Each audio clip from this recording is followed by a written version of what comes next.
Get a personalized looks analysis and Nichemaxxing advice by me and 2 women. Link in the description below. There's a big debate over pretty boys versus masculine men. What group is more attractive according to women? Should you pretty boy max or try to become more quote-unquote alpha? Let's find out.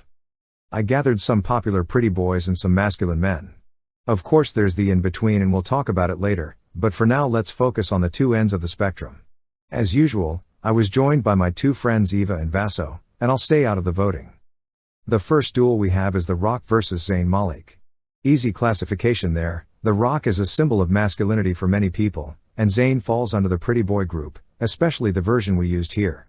It was a no-brainer for both girls. They chose Zayn without any second thought. They found The Rock way too muscular and unnatural looking, plus the bald head doesn't help at all. The second face-off was bearded Henry versus Sergi. Sergi is obviously a pretty boy. Clean-shaven Henry is more towards the middle, that's why I chose the bearded version of him. Once again, both girls voted for the same guy and it was Henry. They both acknowledged that Sergi is handsome, but they said that he looks way too young and innocent for their taste. The third duo is Damian Kater versus Jason Statham. Again, no need to analyze the classification too much. Classic E-boy look versus hyper-masculine man. Another easy decision by both girls, they went with Damian. Vaso already knew who he was and thinks he's very close to a 10. Eva thought that Statham looks way too masculine. She described him as intimidating. Once again, the bald head didn't help. A plot twist for our fourth duo. We have a young and pretty Brad Pitt versus a more mature and masculine version of him. Both went with the masculine version. So far it's 2 and 2. And for number 5 we'll do the same but with Jason Momoa. Young clean-shaven Jason versus older bearded Jason.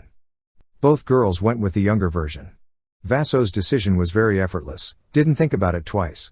Eva was kinda in the middle, but doesn't like long hair and long beards that much, so she gave the edge to the younger version. Number 6 is Hassan Piker versus Timothée Chalamet. Timothy is obviously a pretty boy and Hassan is an interesting case, because his style, meaning clothing and accessories are very e-boyish, but his face is quite masculine, so we have him in the masculine group. I'm getting bored of saying this, but both girls voted for the same guy. Vaso didn't actually like Timothy. She didn't like the negative canthal tilt, and also described his jawline as cartoonish. Eva had a tougher time deciding, but she also went with Hassan cause he looks more masculine, this time in a good way. At number 7 we have Dylan Hasselbank versus Tyson Beckford. Once again, easy categorization here, Dylan is on the pretty boy side and Tyson on the masculine side of the spectrum. Even though none of the girls liked his haircut, they both went with Dylan and described his face as mesmerizing and near perfect. Time for our 8th duel, which is a young Zach versus Joe Manganiello. One more time, the votes were 2-0. I thought we'd have some draws, especially because the girls don't know each other and the voting happened separately, so it struck me that they agreed on almost everything. They both went with Joe and they loved his style and the way he looks at the camera in this photo especially. Obviously a tough choice for both, but the toughest choice was the next pair. At number 9 we have a young Johnny Depp versus Chris Hemsworth. Vaso went with Chris, but it was really a toss-up, and Eva went with Depp, resulting in our only draw. And finally we have Sehun versus Jeremy Meeks. Pretty extreme difference in appearance, one looks angelic while the other looks very masculine. They both went with Jeremy and it wasn't even close. So the final score is 5 for the masculine, 4 for the pretty boys and 1 draw. I know that this wasn't a big study or anything, and the results could change if I change the participants or the pairs, but even 2 girls are way better than a man trying to guess what every woman likes. And again, let's not stay too much on the silly little voting game and the score, but on what we can take away. Many people think that the more masculine you are, the better. They try to get as big as possible in the gym, some of them grow huge beards, many don't try to prevent their hair loss and shave their hair off etc. etc. However, this is clearly wrong. Sure, women want men with some masculine features, such as a sharp jawline, but there is an upper limit to masculinity. The worst comments were received by Jason Statham and The Rock. For many of you watching this wasn't a surprise, but believe it or not, many people who are obsessed with red pill content will be surprised and even call out Eva and Vaso as liars. They can't comprehend that there needs to be a balance. On the other hand, people who are too pretty boyish might appear as too innocent or lacking sex appeal by some women. But still, I'd rather look like Sergi than Statham.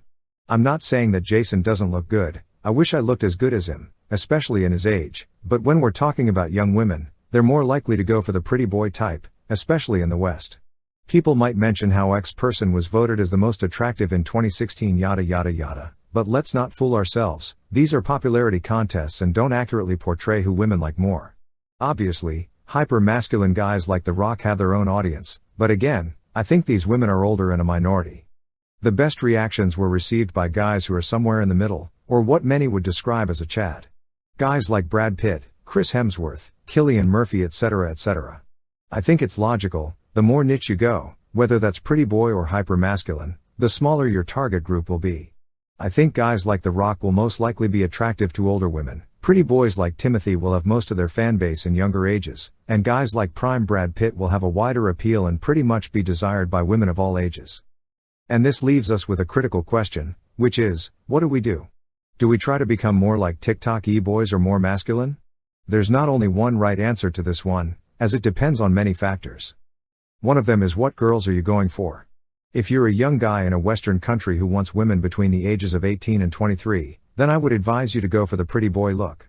I also spoiled the second criterion, which is your area. I don't think that the TikTok look would fly in a more traditional country with old school values. The third and probably the most important factor is, what fits you better? If you are a 35-year-old guy with visible wrinkles, then I don't think you can pull off the e-boy style. You'll most likely be perceived as cringeworthy and lacking self-awareness. On the other hand, if you are a 5 feet 7 inches 19-year-old with a negative canthal tilt and no facial hair in sight, then you might want to reconsider your decision to try and look alpha. Of course, you don't have to necessarily go for a specific niche, and you could borrow things from many styles. For example, my current haircut is on the pretty boy side, with hair covering my forehead, but I also have a light beard because I unfortunately wasn't blessed with a very strong jawline. I'm currently trying to get to a quite low body fat percentage to see how my jawline will be affected. And before I end this video, I want to make something clear for those who are ready to comment something like, this is a soy boy society, we need strong masculine men, testosterone levels are dropping bro etc. etc. The whole video was about appearance, not behavior. Masculinity will help you as a behavior. You need some masculine aggression when it comes to your work or achieving your goals, or when you go through a tough time. The point here isn't to act like a woman, but to look something like what women want. Or to put it better, you should try and look like the man that women you desire want. And of course, there are many ways to niche max. Maybe you're a metal dude who likes women who are also metalheads, so you should dress accordingly. Maybe you're into hip hop, or a hipster, or whatever. You should look close to what your target audience wants. Many of the black pill exceptions you see are due to niche maxing. You might see a super attractive girl with a normal looking guy who simply happens to be her exact type. Again, you can't turn a sub 5 into a Chad simply by niche maxing, but it can definitely help you land some girls who are as attractive or even a bit more attractive than you. This is easier when the niche is super small, because you'll have less competition. For example, vegans are quite rare in my area, so if a vegan Stacy wants someone who's also a vegan, she might have to settle for a high-tier normie, for example. The problem is when you are pretty mainstream or don't feel like you belong in any particular niche and you have way bigger competition. I'm facing the same problem. I listen to a lot of metal, but I don't necessarily like the style of girls in that niche, or some of the opinions and the lifestyle that usually go hand in hand with these people. What about you? Have you successfully niche maxed, or are you still experimenting? Comment below and I'll see you soon.